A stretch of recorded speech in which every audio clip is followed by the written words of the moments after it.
L'être humain que dans notre cerveau? Point d'interrogation.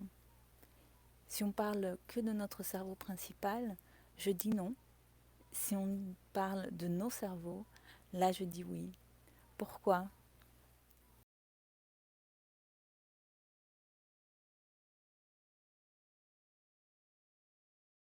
Bonjour, je suis Larissa Goussard, créatrice de la méthode REDEM, et bienvenue dans cette vidéo pour justement parler l'être humain que dans notre cerveau? Point d'interrogation. Comme je vous disais en introduction, si on parle que de notre cerveau principal, non. Si on parle de nos cerveaux, oui. Car effectivement, nous avons plusieurs cerveaux.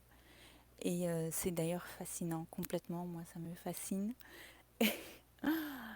Et en fait, on a découvert, on va dire que dernièrement, parce que les études ont commencé il y a quelques années, mais les résultats, puisque ça prend du temps, les résultats ont commencé à apparaître il y a quelques années, qui est la découverte de notre deuxième cerveau, qui est, on dit notre ventre, mais en fait les neurones se trouvent dans nos intestins, l'intestin grêle et le gros intestin, particulièrement dans le gros.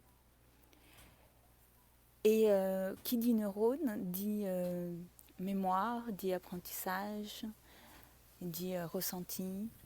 Donc, en plus, dans l'estomac, on a découvert que ces neurones étaient en grande interaction avec notre microbiote, qui est notre flore intestinale, qui donc va jouer un rôle primordial dans notre santé physique et même mentale. Cet ensemble de micro-organismes, il est composé de bactéries, parasites, virus, champignons non pathogènes, comme quoi tout ça peut être très positif et nos amis quand, quand ils ne sont pas négatifs pour notre organisme. Donc on sait que de plus en plus, notre microbiote, notre flore intestinale, il participe dans les fonctions digestives, métaboliques, immunitaires et neurologiques. Donc en fait, on a vu que la neuropsychiatrie était beaucoup sous l'influence de cet axe intestin-cerveau. Donc notre cerveau et notre microbiote communiquent via plusieurs axes, qui est le nerf vagal, le système nerveux entérique, ainsi que la sécrétion des acides gras. Ces nombreuses connexions permettent d'établir un lien entre équilibre de la flore intestinale et le système nerveux. Donc le système nerveux de l'intestin, à lui seul, contient 200 millions de neurones. Alors les chiffres, mais déjà je pense que ça parle beaucoup. Pour parler encore plus, en fait, 200 millions de neurones, c'est à peu près l'équivalent d'un cerveau d'un chien.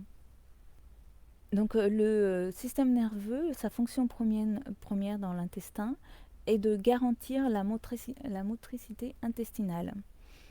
En fait, on voit que si on n'avait pas ce deuxième cerveau, le premier n'aurait pas pu se développer. Il aurait été pris à 80% pour la digestion, pour traiter la digestion en fait, car c'est pas peu de choses. On a vu que 80% de ces neurones, de ces cellules, étaient afférentes, c'est-à-dire qu'elles communiquaient principalement, la direction était intestin-cerveau, c'est-à-dire qu'elles envoient plus d'informations au cerveau qu'elles n'en reçoivent. Les chercheurs ont très tôt posé l'hypothèse qu'une modification du système nerveux des intestins modifiait l'information qui était envoyée au cerveau, que le rôle du microbiote est impliqué dans de nombreuses maladies neuropsychiatriques telles que l'anxiété et la dépression, la bipolarité. Donc on se rend compte combien cette découverte est incroyable et pleine d'espoir pour de nombreuses pathologies psychiatriques et psychologiques. D'ailleurs, le fait que les traumas sont sont dans nos cerveaux est l'un des fondements de ma méthodologie. C'est pour ça que dans la première étape, on travaille sur la reprogrammation énergétique digestive. On va travailler sur ramener la qualité et l'équilibre dans notre système digestif pour influencer, nettoyer les mémoires qui sont conservées dans notre système digestif et influencer positivement notre cerveau principal. Donc pour moi, il est évident qu'il est impossible de traiter les traumas entièrement, complètement, si on ne travaille pas sur les 3 niveaux. Et quel est le deuxième niveau? Enfin, je dis le deuxième niveau, il est également aussi placé en deuxième dans mon traitement, mais il est en fait en position centrale, il n'est pas en deuxième position. Et là arrive notre cœur. Oui, nous avons des neurones dans notre cœur. Et donc on arrive à notre troisième cerveau. En fait, je vais revenir sur le cerveau principal après. Notre troisième cerveau, qui est notre cœur. Et oui, ce n'est pas simplement de la poésie ou du romantisme. Notre cœur a des neurones, 40 millions. Et donc, les neurones du cœur, en plus, ont cette particularité d'être le seul organe qui peut prendre des décisions seul. Vous savez, le fameux dicton le cœur a ses raisons que la raison ignore. Eh bien, c'est scientifiquement vrai, étant donné que le cœur peut prendre des décisions et agir de manière complètement autonome du cerveau. Fascinant. Comment on ne nous apprend pas ça? Donc, le cœur et le cerveau ont de nombreuses connexions, la première étant la neurologique. Donc, comme on voyait que ces neurones étaient communiquant avec nos cerveaux, et principalement, en fait, le cœur envoie plus d'informations au cerveau que le contraire. Et d'ailleurs, le cerveau peut inhiber des parties du cerveau quand il pense que c'est nécessaire. Incroyable. La deuxième connexion qu'a le cœur avec le cerveau est biochimique, au travers des hormones et des neurotransmetteurs. En fait, le cœur produit l'hormone ANF qui est responsable pour l'équilibre général de notre corps et qui permet également d'inhiber le cortisol quand provoqué par un excès de stress grâce à la sécrétion de l'oxytocine qui est ce qu'on appelle communément l'hormone de l'amour. Donc vous voyez que le cœur est énormément impliqué dans notre équilibre et notre bien-être. La troisième connexion est biophysique. En fait, on voit que au travers des pulsations cardiaques, le cœur envoie des messages au cerveau, comme comment ça s'appelle la communication là, titi, titi, titi. J'ai oublié, mais c'est à peu près ça. Les pulsations cardiaques envoient des messages au cerveau et au corps. La quatrième connexion est énergétique. Le champ électromagnétique du corps est 5000 fois plus intense que celui du cerveau. Et d'ailleurs, c'est l'organe le plus puissant magnétiquement. Le champ électromagnétique du cœur se développe autour de nous sur 3-4 mètres. C'est scientifiquement prouvé. Donc, vous pouvez voir combien, encore une fois, euh, l'importance de ces deux autres cerveaux sur notre cerveau principal. Et encore une fois, qui dit neurone dit mémoire, dit apprentissage, dit perception. Et pour parler de la perception, d'ailleurs, on peut être éventuellement, grâce à ce champ électromagnétique, on est encore en train de se demander comment, pourquoi, le cœur arrive à avoir des perceptions bien avant que le cerveau puisse les appréhender. Et il y a cette recherche qui a vu que, par exemple, en passant des images positives et négatives devant des sujets, quand l'image allait être négative, l'image suivante allait être négative alors que le sujet ne la voyait pas, le cœur déjà se rétractait, se protégeait par rapport à cette image négative qui allait arriver. Donc le cœur arrive à savoir, à percevoir avant que les choses puissent apparaître.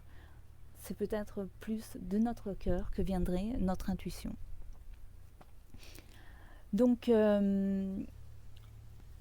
que ça soit dans ces vieux dictons populaires qu'on dit, surtout aux États-Unis, en Angleterre, on dit cette expression I felt it in my gut. Je dois le sentir au niveau de mes entrailles, de mes intestins, pour savoir si c'est une chose juste pour moi. Eh bien, hop, une guêpe. Eh bien, cette expression, je suis juste en fait en dessous d'un nid de guêpe. Donc, mais tout va bien. Et, euh, et donc, cette expression est très scientifiquement résonne énormément.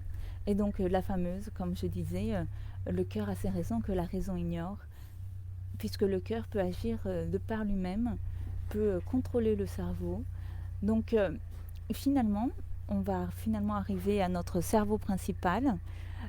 On voit qu'il est beaucoup sous influence et il est éventuellement beaucoup plus sous influence de ce qui se passe dans notre corps, au niveau de notre intestin, de notre cerveau-intestin et de notre cœur, notre cerveau-cœur, que lui-même, en fait, envoyer des informations à notre corps. Donc, on voit combien il est illusoire de s'attaquer au trauma uniquement en passant par notre cerveau cognitif, puisqu'en en plus, notre cerveau, la psychologie va parler plus sur au niveau du cerveau cognitif. Alors qu'on sait que notre cœur est également lié directement à notre cerveau émotionnel et à tous les organes. Donc le cœur est lié au cerveau et le cerveau au cerveau émotionnel et le cerveau émotionnel relié à tous les organes. Donc, et on sait que la majorité de nos traumas vont se loger au niveau de notre cerveau émotionnel, surtout ceux de notre enfance. Donc, complètement illusoire de passer par uniquement notre cerveau cognitif pour traiter nos traumas. Le neurologue Servan Schneider l'a bien expliqué dans son livre Guérir, où il dit qu'effectivement, pour atteindre notre cerveau émotionnel, nous devons passer par le corps. Mais après, une fois que donc dans mon traitement, on a la reprogrammation énergétique émotionnelle qui est en deuxième position, mais qui n'est pas en deuxième position. Pour moi, il est en position centrale. Le cœur étant le seul organe finalement, un des organes les plus puissants du corps. Le seul à communiquer directement et à influencer et déjà à pouvoir prendre des décisions seul, indépendamment du cerveau, et à commander le cerveau. Donc le cœur est central. Et donc dans la reprogrammation énergétique émotion, on travaille sur le nettoyage des mémoires et pour redonner au cœur toute sa force communiquer avec notre corps, notre cerveau, et enfin s'ouvrir. Donc notre cerveau principal, après avoir vu ces deux autres cerveaux et de leur importance et de leur influence sur notre cerveau principal, on pourrait dire qu'il est moins important. Alors, en fait, le cerveau principal est un magnifique outil d'exécution. C'est comme ça qu'il faut le voir et non pas autrement. En fait, il ne faut pas donner une surcharge de traitement à notre cerveau principal qui en fait ne lui incombe pas. Il n'a pas les capacités de le faire et c'est pour ça que parfois en fait on donne au cerveau bien trop de responsabilités et c'est pour ça qu'il est en ultra, ultra hyperactivité, en surchauffe, puisque on lui a donné une fonction qui n'est pas la sienne. Le cerveau principal est un magnifique outil d'exécution. Si une fois qu'on a nettoyé nos mémoires traumatiques de notre corps, il peut être, déjà il sera plus en équilibre et il pourra enfin servir à exécuter ce que l'on désire manifester réellement. Plus, ce qui est très intéressant aussi au niveau de notre cerveau, c'est qu'on a observé l'une des mécaniques qui est une loi universelle et sur laquelle aussi se base ma méthodologie, et l'équilibre. En fait, pour accueillir le nouveau, on a besoin d'éliminer l'ancien. On a besoin de la digestion. On a besoin de l'expire. Donc c'est un équilibre permanent et le tout c'est de maintenir l'équilibre entre ces deux forces. Et en fait on voit qu'au niveau du cerveau on a le même mécanisme qui est l'acquisition et l'extinction. Au niveau des recherches des stress chroniques, on peut voir que avec un événement, par exemple ils ont fait des tests sur des rats. Merci aux rats d'ailleurs, à toute la communauté des rats qui nous ont permis depuis des années et encore d'énormes évolutions pour l'être humain, ont beaucoup redevables. Et donc ils ont fait des tests sur les rats pour voir que par exemple si on leur montre une lumière verte et qu'on leur met un choc derrière, à chaque fois qu'ils vont voir la lumière verte, ils vont, et même ça dès la première expérience parfois, à chaque fois qu'ils vont voir la lumière verte, ils vont déjà commencer à rentrer en état de stress. Et donc ça on a pression, ça rentre. Mais après, si on leur montrait la lumière verte et sans choc derrière, pendant plusieurs reprises, et même parfois après une seule fois, il y avait du stress qui avait été provoqué avec la première apparition de la lumière verte. C'est-à-dire qu'après, il va voir la lumière verte, mais il ne va plus être stressé. Donc ça, c'est assez magique, hein, mais bien sûr, au niveau de nos traumatismes humains, c'est beaucoup plus complexe.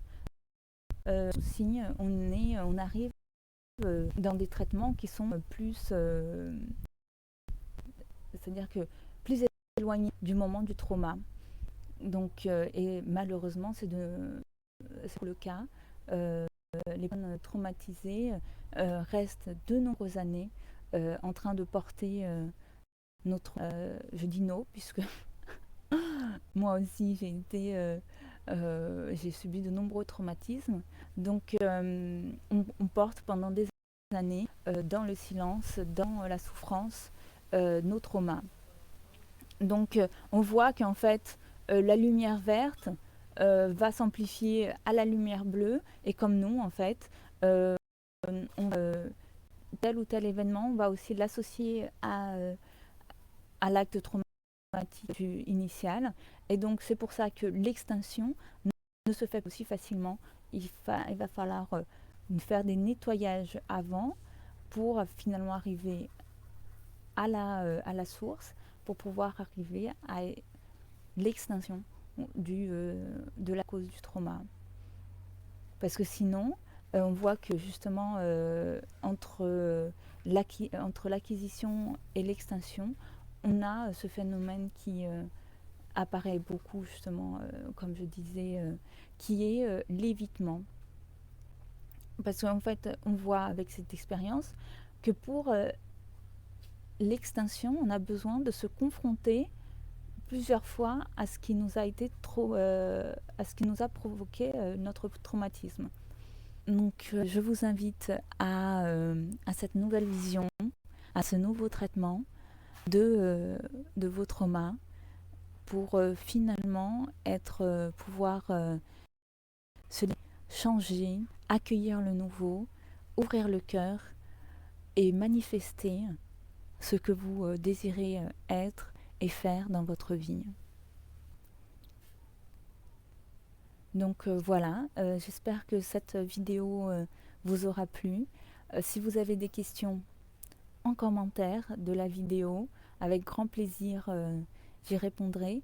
Et puis également, si vous voulez avoir plus d'informations, que je parle d'autres sujets ou approfondisse des sujets qui ont été abordés dans cette vidéo, mettez-moi ça en comment également. Et sinon aussi, si vous voulez en savoir un peu plus, j'ai un e-book gratuit qui est disponible dans le lien de la description ou dans le lien de la bio, dépendant de l'outil sur lequel vous êtes en train de regarder cette vidéo. Donc ça a été un grand plaisir et on se retrouve tout bientôt.